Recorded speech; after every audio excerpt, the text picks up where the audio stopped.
우리 하나님 말씀 골로새서 1장 24절에서 29절까지 말씀을 함께 봉독하겠습니다. 골로새서 1장 24절에서 29절까지 말씀입니다. 이는 하나님의 말씀입니다. 다 함께 받들어 봉독하시겠습니다. 나는 이제 너희를 위하여 받는 괴로움을 기뻐하고 그리스도의 남은 고난을 그의 몸된 교회를 위하여 내 육체에 채우노라. 내가 교회의 일꾼 된 것은 하나님이 너희를 위하여 내게 주신 직분을 따라 하나님의 말씀을 이루려 함이니라. 이 비밀은 만세와 만대로부터 감추어졌던 것인데 이제는 그의 성도들에게 나타났고 하나님이 그들로 하여금 이 비밀의 영광이 이방인 가운데 얼마나 풍성한지를 알게 하려 하심이라. 이 비밀은 너희 안에 계신 그리스도시니 곧 영광의 소망이니라. 우리가 그를 전파하여 각 사람을 권하고 모든 지혜로 각 사람을 가르침은 각 사람을 그리스도 안에서 완전한 자로 세우려 함이니 이를 위하여 나도 내 속에서 능력으로 역사하시는 이의 역사를 따라 힘을 다하여 수고하노라. 아멘. 우린 예수님 만나기 전에는 죽음과 고통과 절망의 연속 가운데 희망 없이 소망 없이 살았던 사람들입니다. 그런 우리들을 예수님께서 죽음에서 생명으로 옮겨주셨고 천국에 참 소망을 주셨습니다. 이 이야기에 어떤 마음이 드십니까? 막 감동도 되고 기쁨도 막 오고 눈물도 나고 이렇습니까? 뭐 별 감동 없으시죠? 네. 메리스가 수원에 왔다는 얘기보다 별 감동이 없는 것 같아요. 네. 감동이 없는 이유가 너무 좋고 너무 엄청난 일인데 실감이 나지 않아서 아직 그거 맛보지 못했기 때문에 이 구원이 얼마나 크고 놀라운 일인지 모르기 때문에 아마 여러분 우리에게 이런 기쁨이 없는 것 같기도 하고요. 또 하나는 이 큰 기쁨을 우리가 주님께로부터 받은 것이 실망되거나 또는 의심되지 않을까라는 마음도 있을 것 같습니다. 구원의 감격과 기쁨 없이 산다는 것은 그리스도인이 가장 불쌍해 보이는 순간이 바로 그 순간입니다. 내가 어디 있든지 간에 어떤 일을 하든지 간에 주님의 구원이 내 마음속에 기쁨과 즐거움이 되고 은혜가 되면 배고파도 괜찮아요. 하지만 우리 예수 믿는 사람들이 모든 것을 다 가지고 돈과 명예와 권력을 다 가져도 우리 안에 구원의 소망과 천국의 소망이 없다면 우리는 가장 불쌍한 사람들입니다. 구원의 소망이 없으니까 돈으로 채우려고 하고 천국의 소망이 없으니까 명예로 채우고자 한다면 그것만큼 불쌍하고 정말 안타까운 사람이 어디 있겠습니까? 주님을 진심으로 믿고 그분을 신뢰하기만 하면 천국은 우리의 것입니다. 네, 이건 진짜 아멘 하실 수 있어야 돼. 이게 이 마음이 감동이 있어야 예배에 나올 마음이 생기고 기도하러 나올 마음이 생기고 내일 전도하러 갈 마음이 생기는 것이지 이 마음이 많지 않으면 어디에 무슨 모양으로 있든지 간에 다 소용없습니다. 그 마음이 가득한 마음으로 여기 앉아 계셔야만 찬양의 은혜가 되는 거예요. 성도들은 다 찬양 은혜 안 되더라도 부르는 우리는 은혜가 되는 거예요. 하나님께서 내 찬양 들으신다. 나는 내 노래가 아니라 하나님께서 내게 이루시는 구원을 노래한다. 그 마음 없으면 여기 앉아있어 봐야 소용이 없어요. 그 마음으로 나를 가득 채우게만 하면 어디에 있든지 어떤 고통 가운데 있든지 괜찮습니다.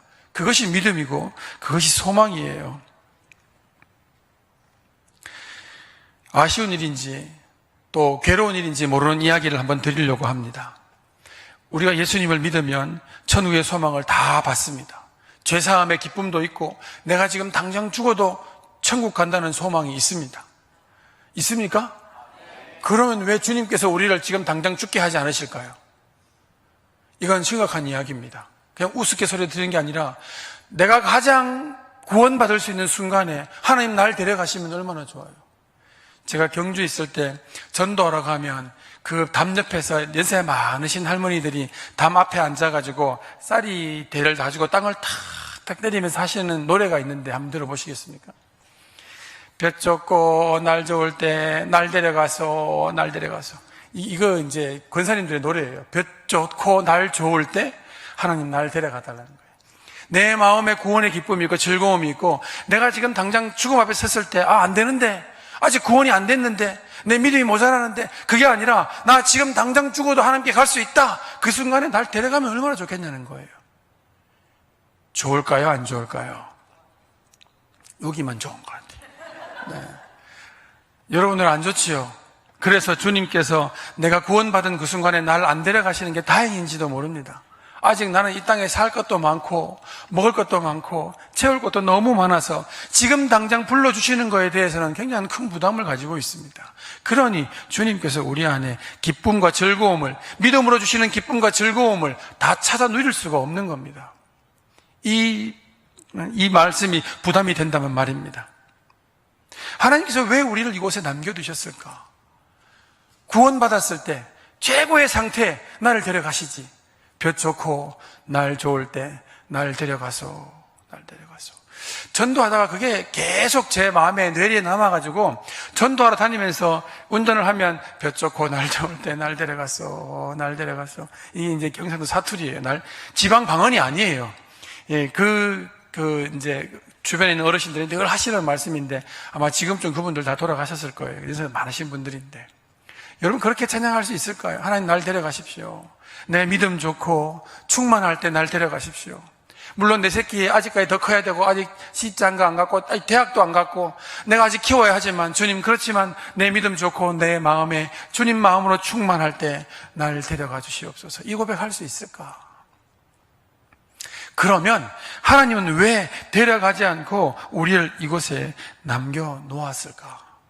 왜냐하면 우리의 믿음이 주님을 만나는데 최고의 정점을 찍고 난 다음에 계속해서 더 성장하는 것이 아니라 그때부터 사그라들기 시작하잖아요. 그때부터는 더 큰 기쁨이 오지 않으면 주님 주시는 그 큰 기쁨 자체만으로는 행복하지 않습니다. 주님 주시는 그 큰 기쁨과 함께 그 증표로 뭔가 물질이 오고 명예가 오고 형통이 와야만 이것이 증명됐다고 생각하고 마음의 기쁨이 오는 그런 시절을 보내고 있지 않습니까?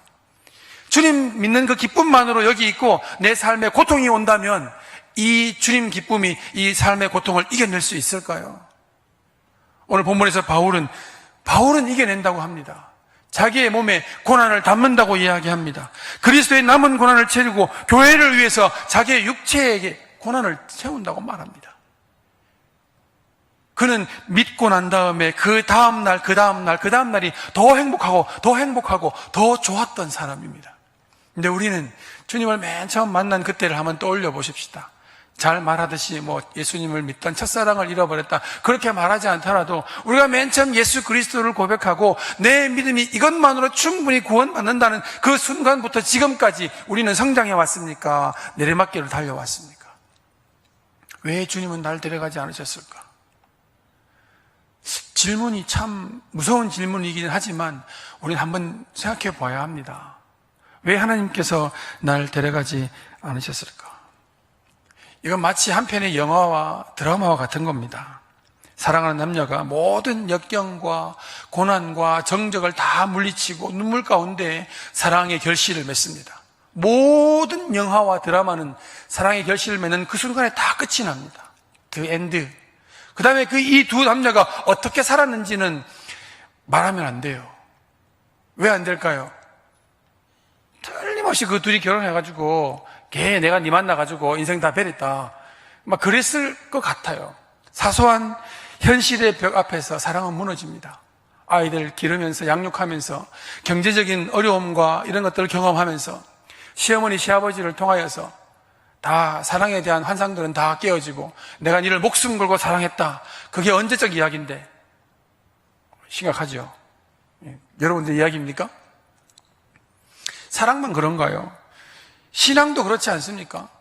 신앙도 주님을 그렇게 사랑하고 내가 주님을 위해서 무엇이든지 할 수 있다 그랬지만 지금은 주님 날 위해 무엇이든지 해달라고 기도하잖아요. 그렇게 보면 로미오와 줄리엣은 가장 행복한 사람들입니다. 물론 그들을 가장 비극적인 사랑이라고 하지만 그들은 최고의 사랑의 정점에 있을 때 인생이 끝났잖아요. 그러니까 그들의 삶 가운데는 사랑만으로 충분히 살 수 있다고 믿을 때 끝이 난 거예요. 근데 우리는 사랑만으로 살 수 없다고 지금도 살고 있잖아요. 어떻게 사랑만으로 살 수 있냐고 이제는 그 사랑에 대해서 의심하기 시작할 때가 옵니다. 주님에 대한 눈물겨운 사랑의 고백이 마치 아무 일 없었듯이, 그게 무엇이냐는 듯이, 그게 나에게 지금 어떤 무엇을 줄 수 있느냐, 내 인생의 불안함 가운데 그 주님의 사랑이 무엇을 줄 수 있느냐, 감동도 없고 기쁨도 없는 내 인생에 주님의 사랑은 무슨 필요가 있느냐, 이런 마음으로 오늘을 속히 살아가고 있지는 않습니까? 왜 주님은 내가 믿음 그렇게 좋을 때 날 데려가지 않으셨을까요? 오늘 그 사람의 이야기가 한 사람 더 나옵니다. 바울입니다.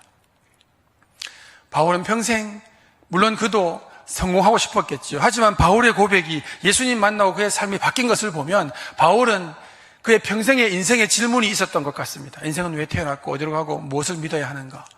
그걸 찾기 위해서 바울도 수많은 경험과 율법을 지키며 살아왔습니다. 그런데 그 바울이 예수님을 다메섹에서 만납니다. 다메섹에서 만난 그 바울이 예수님 만난 순간에 아싸, 내 인생 이제 수지맞았다, 이제 됐다, 대박 났다, 이렇게 느꼈을까요? 바울은 아마 무시무시하게 두려워했고 당혹스러웠고 괴로웠을 겁니다. 먼저는 눈이 멀어버렸잖아요. 육신의 눈이 멀어버린 그 바울은 어디로 가야 할지 모릅니다. 그의 적들을 잡으러 갔다가 적에게 잡혀서 죽을 수도 있는 상황이 온 거예요. 그 영적으로 그를 평생 믿고 따라갔던 율법과 그 경험이 예수님을 만나는 순간에 다 사라져버리고 오히려 그것이 자기를 주님께로 가는 길을 막았던 그 율법과 경험 때문에 얼마나 가슴이 괴로웠을까요? 여러분들이 무언가를 믿고 있고 그 믿음이 인생의 모든 것을 중심을 잡고 있을 때 그것이 가짜다라고 느껴지는 순간에 어떤 마음이 들까요? 아, 나는 드디어 진리를 발견했어, 이렇게 고백할까요? 아닙니다. 지금까지 살아왔던 그 진리로 알고 목숨을 걸어왔던 것에 대해서 이게 거짓됨을 발견하는 순간에 인생은 절망을 경험합니다. 나 어떻게 살아가야 하지? 누구를 믿고 살아가야 하지? 무엇을 믿어야 하지? 이런 고민으로 가득 차 있을 거예요. 근데 주님께서 이 바울에게 시내로 들어가면 아나니아를 만나게 될 것이다 라고 이야기를 합니다. 더 이상 도움받을 길이 없기 때문에 대꾸도 하지 않고 그의 형제들을 이끌려서 시내로 들어갑니다. 문제는 아나니아입니다. 아나니아에게 다섯 사람 사울을 만날 텐데 가서 기도하라고 이야기를 합니다. 그런데 아나니아는 이야기하기를 그 사람이 우리를 죽이려고 하는 핍박자인데 어떻게 그를 고칠 수 있습니까? 라고 이야기할 때 주님께서 아나니아에게 하신 말씀이 있습니다. 사도행전 9장 15절에서 16절 말씀이에요. 주님께서 이르시되 가라. 그는 내가 이방인에게 전도하기 위해서 복음을 전하기 위해서 내가 선택한 그릇이다라고 말합니다. 바울이 주님을 만났습니다. 평생 주님 만나고 싶어가지고 그가 율법을 얼마나 잘 지켰는지 모릅니다. 근데 그 주님을 다메섹에서 만났습니다. 그렇다면 그 최고의 순간에 하나님께서 바울을 데려가셔야죠. 그렇지 않습니까? 근데 왜 하나님께서 바울을 그곳에 남겨두셨습니까? 왜 눈을 멀게 하고 그 많은 고통을 겪게 해서 주님께서는 바울을 통해서 무엇을 하시기 위해서 그렇게 만들어 놓으셨을까요? 이것이 오늘 우리에게도 숙제이고 해답이기도 합니다. 바울이 원하는 것은 진리를 알고 진리를 찾고 진리를 깨달아서 하나님 나라로 가는 겁니다. 우리 모두가 다 그렇지 않습니까? 우리가 하나님 나라에 대한 소망을 여기서 갖지 못하고 힘이 없는 이유는 하나님의 나라의 소망이 여기가 아니라 마지막 숨을 몰아쉴 때라고 생각합니다. 마지막 숨을 몰아쉴 때 나는 구원받았어, 나는 천국 갈 거야, 그때만 우리에게 감동을 주는 것이 우리의 믿음입니까? 아니지 않습니까? 우리의 믿음은 지금 고통스러울 때, 지금 어려울 때 저 천국 소망 바라보고 여기를 이겨내기 위한 능력이 되어야 되지 않습니까? 근데 우리는 우리의 고통 가운데서 우리의 신앙과 소망이 우리에게 큰 능력이 안 되는 이유는 우리의 믿음은 마지막 숨을 몰아쉴 때 필요한 거라고 생각하기 때문입니다. 그때까지 잘 가지고 있다가, 그때까지 잃어버리지 않고 땅에 잘 묻어 놓았다가 하나님 부르시기 일보 직전에 숨을 마지막으로 몰아쉴 때 나는 주님 믿습니다, 나는 천국 갈 줄 믿습니다, 그때 그 절절한 고백을 그때 하려고 아껴놓은 거 아닙니까? 그러니 오늘 살아가면서 오늘 우리에게 신앙이 힘이 없는 거예요. 믿음이 힘이 없습니다. 갖고 싶은 게 없는 사람이 제일 무서운 사람입니다. 아끼는 거 없는 사람이 제일 무서운 사람이에요. 안 주면 그만이기 때문에. 근데 뭔가를 갖고자 원하는 사람은 약점이 생기기 시작합니다. 우리 이 땅을 살아가면서 주님과 천국의 소망이 있으면 세상을 향하여서 아까운 것이 없는 사람이 되어야 합니다. 근데 우리는 아까운 게 많은 사람들입니다. 그러니 지금 당장 숨을 몰아쉬는 순간이 오지 않기를 간절히 바랄 뿐이죠. 바울을 마지막으로 붙들었던 것, 주님을 섬기고 주님을 만나고 그가 어디로 갈 것인지 어떤 소망을 가져야 할지 아는 순간에 바울도 하나님 품으로 갔으면 좋지만 하나님께서 그를 남겨두신 이유는 오늘 본문 말씀에 바울이 쭉 설명하는 내용입니다. 무엇일까요? 사명입니다. 하나님 우리를 이 땅에 남겨두신 이유는 사명이에요. 우리 권사님들, 장로님들, 집사님들 그 사명 붙들고 달려오셨죠? 아니면 무슨 영화 보려고 이렇게 달려오신 거예요? 사명 붙들고 오신 거잖아요. 그리스도인이 사명을 놓아버리면 행복할 방법이 없습니다. 바울은 그의 사명을 붙들고 있는 동안에 늘 행복한 사람이, 우리 앞에서 읽었던 빌립보서 강의를 쭉 할 때 빌립보서의 핵심이 뭡니까? 기쁨이었습니다. 기쁨. 예수 믿는 게 기쁘십니까?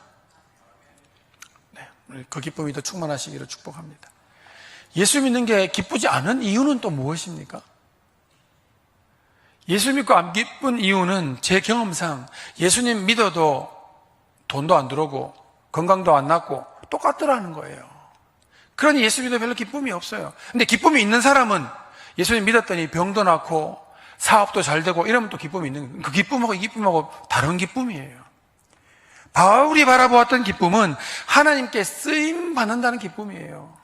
쓰임 받는 그 기쁨 때문에 어떻게 쓰이든지 상관없이 쓰임 받는 기쁨 때문에 그가 있는 모든 곳에서 그리스도의 고난을 자기 몸에 채워갔던 사람이에요. 쓰임 받는다고 말할 때 어떤 사람이 쓰임 받을까요? 바울은 자기 스스로를 어떻게 생각했을까? 나는 쓰임 받을 만한 황금 그릇이야. 하나님께서 나를 쓰시려고 그 많은 율법을 배우게 하셨고 공부도 하게 하셨고 이제 드디어 나를 불러주셨던구나. 난 이제 할 수 있어. 그렇게 여겼을까요? 그렇지 않습니다. 바울은 고린도후서에서 자기를 질그릇이라고 말합니다. 질그릇. 질그릇 보신 적이 있으신가요? 요새는 질그릇이 아주 비싼 게 많아요. 제 책상에도 질그릇이 하나 있습니다. 숨쉬는 질그릇이라고 들어보셨나요? 예, 숨쉬는. 거기는 이렇게 물을 담아 놓으면 이제 이 바깥으로 이렇게 이슬이 맺히는 그런 좋은 그릇이에요. 어떤 권사님께서 선물해 주셨어요. 근데 거기다가 차를 오래 담가놔가지고 한 2달을 담가놨더니 곰팡이가 펴가지고 제 생각에는 아마 그 잔 주변으로 곰팡이가 새 나오지 않을까 이런 고민할 정도로 지금 그런 자기 그릇이 있습니다. 되게 비싼 거거든요. 하지만 예전에는 질그릇이라는 건 대충 만든 거잖아요. 바울은 자기 스스로를 대충 만든 그릇이라고 합니다. 그런데 하나님께서 나를 쓰시다라는 거예요. 그 질그릇을 쓰시다라는 거예요. 그러니 얼마나 기쁩니까? 얼마나 즐겁습니까? 행복하죠. 그러니까 바울이 봤던 24절 말씀에 그리스도의 남은 고난을 그의 몸된 교회를 위해서 내 몸에 채운다는 이 말은 고난이 이게 있으면 고난이 삥 돌아서 내 앞으로 오면 막 고난하고 박치기 하는 게 아니라 바울은 고난을 찾아다니는 사람이에요. 사명은 주의 일은 고난과 떨려야 떨어질 수 없는 겁니다. 왜 그럴까요? 예수 믿는 것은 처음부터 고난입니다. 우리가 착각해서 그렇죠. 주님을 따라간다는 것은 어디까지 따라가는 겁니까? 호산나 다윗의 손이요 왕으로 오시는 이요 그 예루살렘 앞에까지 따라갑니까? 십자가의 죽음까지 따라갑니까? 죽음까지 따라가야죠. 그 앞에까지 따라가는 사람은 그냥 팬이에요. 팬. 좋아하는 사람들, 그냥 따라가는 좋은 사람들. 제가 읽고 있는 책이 팬인가 제자인가라는 그런 책을 읽고 있는데 팬들은 그냥 열광하죠. 환호하죠. 하지만 그의 고난에는 동참하지 않습니다. 제자는 동참하는 거예요. 사명을 붙든 사람은 그의 고난에까지 나아가는 거예요. 그러니까 바울은 그 고난을 자기 몸에 다 심으면서도 행복한 거예요. 행복한. 나를 통해서 하나님이 일하신다. 그리스도인은 이거 말고는 우리에게 행복을 줄 게 없어요. 무엇을 채워야 그리스도인의 기쁨이 여기 있습니까? 물질을 채우면 기쁠까요? 돈이 아무리 많아도 주님께 나를 쓰신다는 그런 확신이 없는 사람들은 그 인생이 심심하고 재미없습니다. 하지만 아무것도 없어도 주님 나를 쓰신다는 마음 먹으면 굶어도 괜찮지 않던가요? 여러분들은 몸이 작으시니까 좀 덜 굶으면 괜찮지만 저는 몸이 크기 때문에 굶으면 아주 많은 배고픔을 느낍니다. 그 배고픔을 이기게 하는 게 뭘까요? 팥죽 한 그릇일까요? 그 배고픔을 얘기하는 것은 주님 나를 쓰신다는 거예요. 주님이 나를 쓰신다고 하면 나는 저 아무도 모르는 동네 이름도 모르는 시골 출신이라도 내가 지방대학을 나왔더라도 하나님 나를 쓰신다는 마음이 있으면 두려울 게 뭐가 있는 거예요. 높은 사람들 앞에서도 내가 굽신거릴 필요가 뭐가 있어요. 주님 나를 쓰신다는데. 지난번에 마지막 날 김호중 장로님 모셔가면서 그냥 농담하면 안 되지만 장로님 나중에 누가 대통령 되면 국무총리 한번 하시죠. 그래가지고 우리 믿는 사람 뭔가 이런 거 좀 보여주면 참 좋겠습니다. 그러니까 장로님이 빙긋이 웃으면서 허허 목사님 나는 대사로 하나님의 대사로 충분합니다. 뭐 하나님의 대사라고 해서 남들이 알아주나요 어디? 최근에는 또 워낙 그런 말이 많아가지고 집회도 많이 안 나가신다고 하시더라고요. 괜히 그런 나가가지고 남들 시험거리 만들 것 봐야 정말 필요한 곳에만 간다 이런 거를 정하셨다고 하더라고요. 명예와 권력과 물질과 이 모든 것들을 다 가져도 주님께 쓰임을 받지 못한다면 우린 불행합니다. 언제 이게 불행으로 느껴질까요? 하지만 주님 나를 붙드시면 바울처럼 내가 늘 돌아다니고 늘 죽음의 위협과 배고픔과 어둠과 불안과 이런 것들이 나를 다 사로잡아도 여러분 그 사람은 행복한 사람입니다. 여러분 어떨 때 행복하십니까? 물질로 채워지면 행복하고 자식이 말 잘 들으면 행복하고 남편이 승승장구하면 행복하고 아내가 늘 건강하면 행복하고 다 이러면 다 행복할까요? 그릇은 그릇으로 사용될 때 행복한 거예요. 여러분들이 스스로 내가 질그릇이라고 느껴진다면 우리는 사용되어야만 행복한 사람이라는 걸 다시 한번 깨달으실 수 있기를 바랍니다. 우리에게 행복이, 이는 쓰임받는 행복이 없으니까 다른 것들로 자꾸 대체 찾으려고 하는 거예요. 가장 대표적인 게 뭡니까? 성공하면 행복해질 것 같지요. 그 성공을 하나님이 주셨다라고 굳이 그렇게 해석하지 않더라도 성공하면 행복할 것 같죠? 아닙니다. 절대로 그렇지 않습니다. 판사가 되고 검사가 되면 뭐합니까? 물론 판검사가 제가 볼 땐 최고의 그 자리는 아니지만 보통 일반 사람들은 판검사 같으면 권력도 있고 돈도 있고 다 있으니까 되면 좋겠죠. 하지만 그가 판검사가 돼가지고 주님의 일을 전혀 모른다면 뇌물을 받고 눈을 가리우고 판결을 굽게 한다면 그럼 어떤 사람입니까? 청소를 하더라도 어제 저도 모르게 이렇게 사진을 이렇게 보다 보니까 그 소방관이 이제 진압하고 라면 먹고 있는 사진이 있더라고요. 아, 되게 감동적이더라고요. 여러분 어떻습니까? 여러분 그 보신 적 있으신가요? 그러니까 목숨을 걸고 불을 진화하고 배고파서 나와서 라면을 혼자서 이렇게 먹고 있는 거예요. 그 이제 페이스북 SNS에 보면 아들이 그 소방관 아들이 아빠 라면 맛있어? 그럼 아빠가 진짜 맛있지? 근데 그 대화를 이렇게 보면 더 마음이 찡한 거예요. 그걸 보면서 목사도 굶으면 성도들이 기뻐하신다는 얘기를 듣고 우리가 많이 굶어야 되겠다. 그래야 성도님들 기쁨이 더 아예 굶어 죽으려면 죽어도 되겠다. 그러면 아주 큰 기쁨이 오겠다 이런 생각이 드는데 그 가운데 그런 기쁨이 있습니다. 왜 있을까요? 사명감 때문에요. 사명감 때문에. 그가 불을 끄는 게 아니라 국민의 생명을 지키고 행복을 지킨다는 사명감 때문에 그건 행복한 거예요. 오늘 우리들이 주님을 통하여서 이렇게 행복할 수 있는 이유, 고난 가운데 처하고 어려움 가운데 처해도 행복할 수 있는 이유는 사명으로 설 때예요. 우리 모두는 다 사명자로 부름 받았습니다. 왜냐하면 여러분들이 예수님 믿고 난 다음에 최고의 상태에 천국으로 안 갔잖아요. 여기 그대로 버려두셨습니다. 버려둔 게 아니라 내버려 두셨어요. 왜요? 하나님이 일하게 하시려고. 바울이 그걸 얘기해 줍니다. 구원받았을 때 가지 않고 남아있는 것은 내 몸의 고난을 채우고 그리스도의 비밀을 알고 그 모든 것들을 전파하여서 그리스도의 영광의 소망이 되게 하기 위해서 내가 이 땅에 남아있다. 그거 얘기해 주고 있잖아요.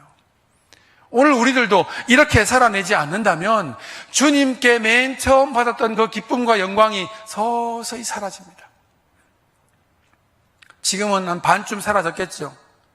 그 기쁨이 내일 더 기쁘고 내일 더 기쁘고 내일 더 기쁩니까? 여러분 우리는 어떨 때 행복합니까? 나를 감격하게 할 구원의 기쁨이 내 안에 요만큼 아니 이만큼 있습니까? 오늘 예배를 드리러 가면 하나님께서 나를 다시 한번 확인해 주시겠지. 너 구원받았다. 너 천국 갈 거야.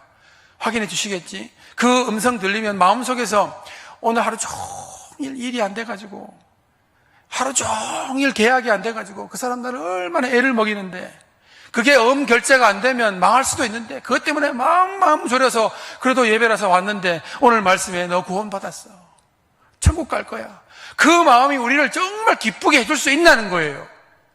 그렇게 이야기를 하고 있는데도 그게 뭐예요? 목사님, 다 아는 이야기인데. 그거는 다 마지막 숨 몰아쉴 때, 이럴 때 당신 구원받았어. 걱정하지 말고 가시오. 그러면 기쁜 마음으로 꼴까닥. 그때 얻으려고요?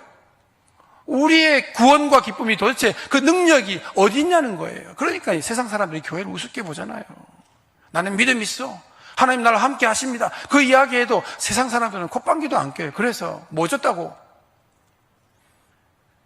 우리가 그렇게 만들어 놓은 거예요.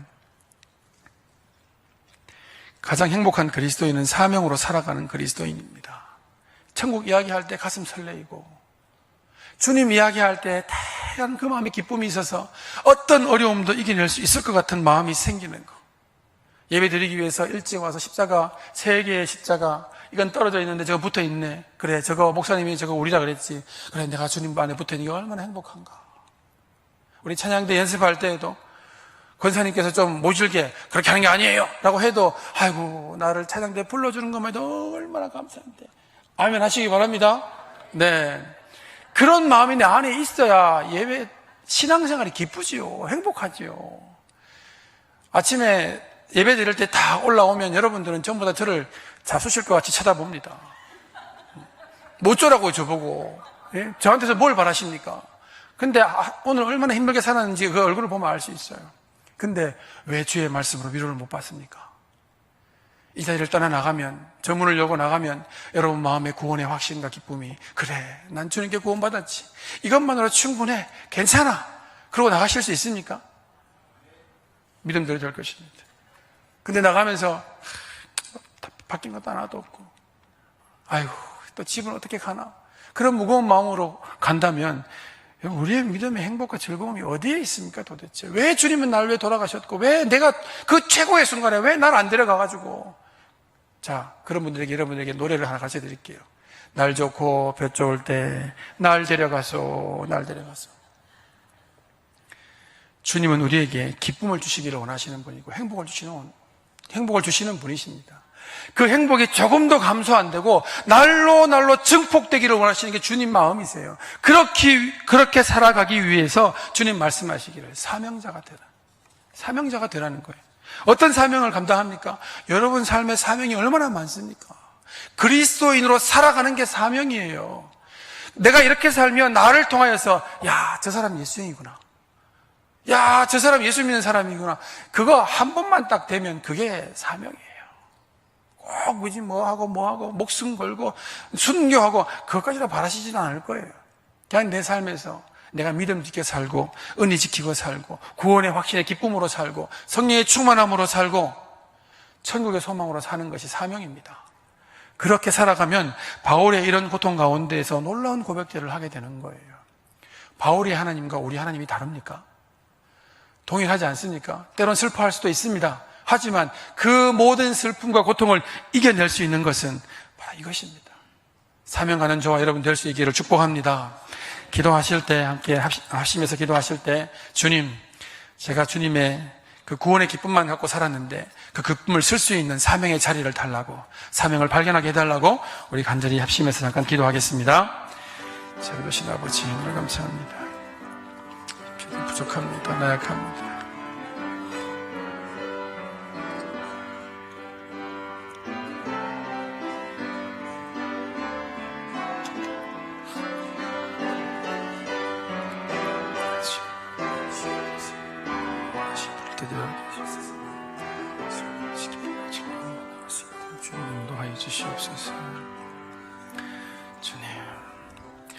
사랑이 많으신 아버지, 주님을 믿고 섬기는 기쁨이 제 안에 가득하지만 주님 날 사랑하신다는 말에 더 이상 웃지 않습니다. 내가 구원받았다는 이야기에 더 이상 감동하지 않고, 내가 천국 간다는 이야기에 더 이상 우리의 마음의 소망이 사라져가고 있습니다.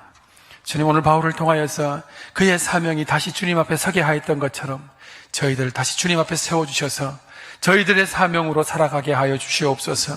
그 현장에서 우리의 구원과 천국의 소망을 확인하게 하여 주시옵소서. 예수님의 이름으로 감사하며 기도합니다. 아멘.